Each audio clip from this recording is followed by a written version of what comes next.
अस्सलाम वालेकुम जी। मेरा नाम सुहेल अब्बास है और आप देख रहे हैं learn with Suhail official YouTube channel. नाज़रीन, हम पाकिस्तान यूएस के रिलेशंस जो हैं उनको पढ़ रहे हैं। हमने जो लास्ट देखा था एक क्लासिकल एग्जांपल पाकिस्तान यूएस के जो रिलेशंस की नेचर थी वो देखी थी कि वो एक क्लाइंटियलिज्म की नेचर है, जिसके अंदर एक पैटर्न है और दूसरा क्लाइंट है। एक आता है, वो पैसे देता है और दूसरा उसका काम कर देता है। और अगर फॉर एग्जांपल हम पाकिस्तान ने कुछ लिया भी है यूएस से, तो या डॉलर्स लिए या सिविल और जो मिलिट्री ब्यूरोक्रेसी है उसके बच्चों के लिए बाहर पढ़ाई या उनकी पोस्ट रिटायरमेंट वहां पर जाके रहना, मुल्क को एज सच कोई ऐसा फायदा नहीं हुआ। ठीक है, तो आज हम जो देखेंगे वो फर्दर देखेंगे कि पाकिस्तान और यूएस ने अपने जो रिलेशंस हैं वो 3 बार रिवाइज किए हैं इन द हिस्ट्री। ठीक है, पहला था कोल्ड वार के दौरान, जब कोल्ड वार खत्म हुई थी एट द टाइम ऑफ 1991। दूसरा था एट द टाइम ऑफ 9/11 2001 के अंदर, जब यूएस जो है वो अफगानिस्तान में आया था। और तीसरा पोस्ट विड्रॉल, ठीक है, जब अफगानिस्तान से जो है विड्रॉ हुआ है यूएस का।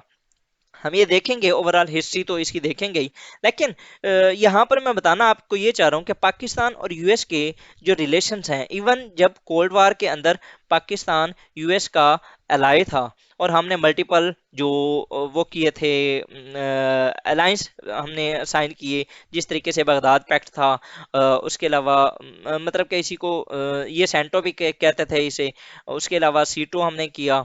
ठीक है, उसके अलावा हम उसके अलाय बने, सोवियत अफगान वार के अंदर हम उसके अलाय बने। अगर 9/11 को देखें तो पाकिस्तान नॉन नेटो अलाय बना।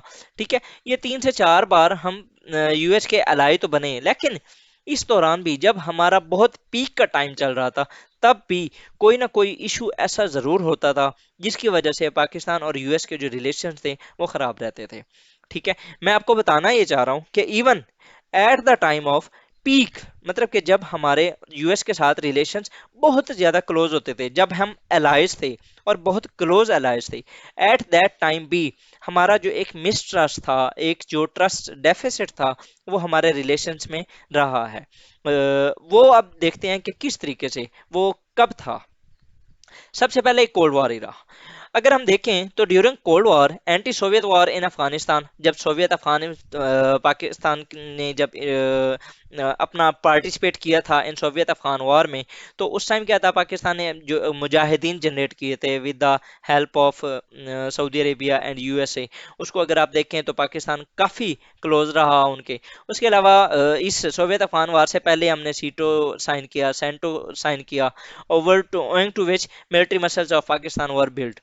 अब इसमें क्या हुआ था कि कोल्ड वार इरा के दौरान जैसे ही पाकिस्तान आया 1947 के अंदर, पाकिस्तान इस दुनिया के नक्शे के ऊपर उभरा। ठीक है, मतलब कि पाकिस्तान एस्टेब्लिश हुआ और 1949 के अंदर कोल्ड वार तकरीबन स्टार्ट हो चुकी थी।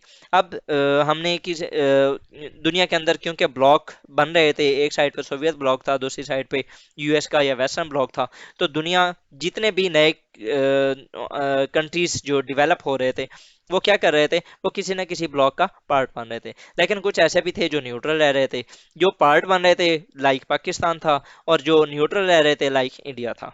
अब पाकिस्तान ने यूएस का ब्लॉक ज्वाइन किया 1950 से ऑनवर्ड। 1954 में शायद हमने सीटो ज्वाइन कर लिया था, 1955 में हमने सेंटो कर लिया, जिसको बाद में बगदाद पैक्ट भी कहा गया। उसके बाद 1979 के अंदर हम एंटी सोवियत वार के अंदर चले गए। ठीक है, ये एक टॉप का हमारा टाइम था, जब कोल्ड वार इरा था, पाकिस्तान वेस्ट का एक एलाई बन चुका था। लेकिन एट दैट टाइम भी दरमियान में एक ऐसा इशू था जिसकी वजह से पाकिस्तान के यूएस के साथ रिलेशंस काफी डिस्टॉर्ट हुए। वो क्या थी? Indian hostility. ठीक है, Indian hostility was elephant an elephant in the room. कैसे जी? Pakistan fought 3 wars in that era. 1948 में भी हमारी जंग हुई, 1965 के अंदर हुई, और तीसरी 1971 के अंदर हुई। जब 1971 के अंदर हमारी उनके साथ जंग हुई, तो बांग्लादेश जो था, जिसको आप सकूत ढाका भी कहते हैं, ठीक है, डिबैकल ऑफ 1971 या डिबैकल ऑफ ढाका, वो जो है पाकिस्तान का एक जो ईस्ट पार्ट था, वो अलहदा हो गया था। तो कोल्ड वार इरा के दौरान आल दो पाकिस्तान और यूएस के जो रिलेशंस थे वो ठीक थे और हम अलाइज थे, लेकिन क्या हुआ, हमारा जो इंडियन हॉस्टिलिटी थी उसकी वजह से पाकिस्तान के यूएस के साथ जो रिलेशंस थे वो काफ़ी ख़राब होते रहे। 1965 के अंदर भी हमें चाइना ने बचाया, 1971 के अंदर भी एक फ्लीट आना था जो आज तक नहीं पहुंचा। नेक्स्ट अगर चलें तो सोवियत अफगान वॉर था, a front ally, Pakistan again became the front ally in 1979। जब 1971 का हाथरा हुआ था उसके बाद पाकिस्तान के यूएस के साथ रिलेशंस काफी खराब हो गए थे। ठीक है, उसके बाद दोबारा हमने सोवियत अफगान वॉर के अंदर जब एंटर होना था तो पाकिस्तान ने हेल्प किया मुजाहिदीन से। अगेन अब दोबारा यूएस को काम पड़ा, यूएस अगेन आया। पहले कोल्ड वॉर के दौरान आया, ठीक है, उसने क्योंकि ब्लॉक का हिस्सा बनाना था वो बना लिया। अब दोबारा 1979 के अंदर वो दोबारा आया पाकिस्तान के पास, और अगेन सोवियत अफगान वॉर थी, पाकिस्तान की लोकेशन थी इस तरीके से, उसको पाकिस्तान की जरूरत थी। ठीक है, तो पाकिस्तान उसका पार्ट बन गया, हमने हेल्प की, रशिया हार गया, सोवियत यूनियन टूट गया। लेकिन इस बार जो इशू बना वो था पाकिस्तान का न्यूक्लियर प्रोग्राम। ठीक है, न्यूक्लियर प्रोग्राम की वजह से इससे पहले पाकिस्तान के ऊपर सैंक्शंस लग चुकी थी। मतलब कि अगर आप रोनाल्ड रीगन का ये इरा था, उससे पहले शायद मुझे अब एग्जैक्टली उनका नाम नहीं, जिमी कार्टर थे शायद, या बहरहाल एग्जैक्ट अब मुझे उनका नाम नहीं याद, आप काइंडली देख लीजिएगा कि यूएस जो प्रेसिडेंट थे रोनाल्ड रीगन से पहले कौन से थे। उन्होंने पाकिस्तान को उस टाइम अच्छा खासा प्रेशराइज किया हुआ था न्यूक्लियर प्रोग्राम की वजह से, क्योंकि 1974 के अंदर इंडिया ऑलरेडी कर चुका था धमाका, जिसको पोरखरान है, पोरखरान है शायद, इसके ऊपर वो एक ऑलरेडी अपना एक जो एटॉमिक बॉम्ब था उसको ब्लास्ट कर चुका था, वो टेस्ट कर चुका था। उसके बाद इंडिया और पाकिस्तान दोनों के ऊपर काफ़ी पाबंदियां लगा चुके थे, ये एक न्यूक्लियर का इशू चल रहा था। लेकिन जैसे ही सोवियत अफगान वॉर आई तो पाकिस्तान का ये जो प्रोग्राम था उसको नजरअंदाज कर दिया गया, जिसके बैकड्रॉप में, ये सोवियत अफगान वॉर के बैकड्रॉप में ही पाकिस्तान का जो न्यूक्लियर प्रोग्राम था वो बिल्ड होता रहा, जो कि with the passage of time 1990s के अंदर जाके कंप्लीट हुआ। तो यूएसए प्रायोरिटीज जो थी इमीडिएटली चेंज हो गई as the Soviet was defeated.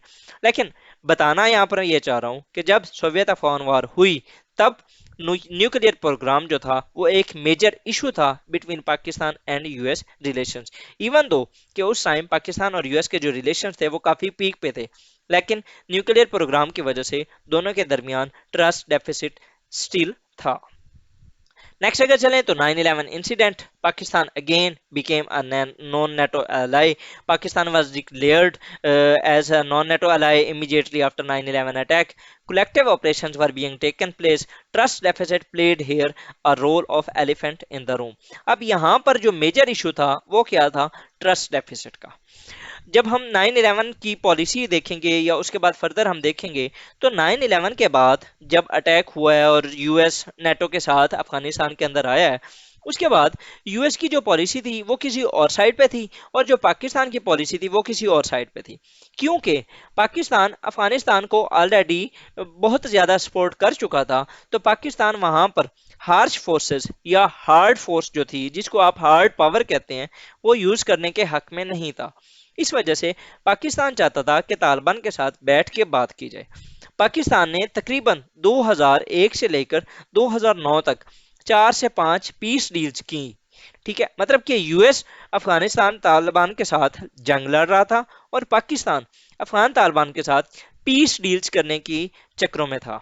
ठीक, किसी ना किसी तरीके से हमारे जो रिलेशंस है अफगानिस्तान के साथ भी ठीक रहे और हमारे यूएस के साथ भी रिलेशंस ठीक रहे।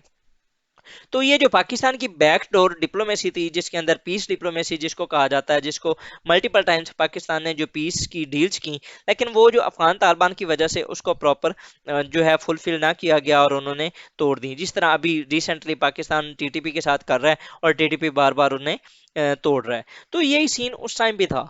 लेकिन पाकिस्तान और यूएस के जो रिलेशंस थे वो सिर्फ ये जो पीस डील्स बैकएंड पे जा रही थी, यूएस इस चीज को पसंद नहीं करता था, और जिसकी बेस पे पाकिस्तान और यूएस के दरमियान जो रिलेशंस थे वो काफी डिस्टॉर्ट हुए। और ओबामा के दौर में या उससे पहले बुश के दौर में पाकिस्तान और यूएस के जो रिलेशंस थे उनके अंदर जो अब इशू रहा वो था ट्रस्ट डेफिसिट। तो पाकिस्तान ने 3 बार, एक कोल्ड वार इरा, दूसरा सोवियत अफगान वार और तीसरा 9/11 के बाद जो नॉन नेटो अलाई पाकिस्तान बना, 3 बार पाकिस्तान यूएस का टॉप अलाई बना, लेकिन तीनों बार पाकिस्तान को कोई ना कोई इशू सामने आया। पहली बार जो था इंडिया की हॉस्टिलिटी थी, जो दूसरा था उसमें न्यूक्लियर प्रोग्राम था, और तीसरा जो 9/11 का था वो था हमारा ट्रस्ट डेफिसिट।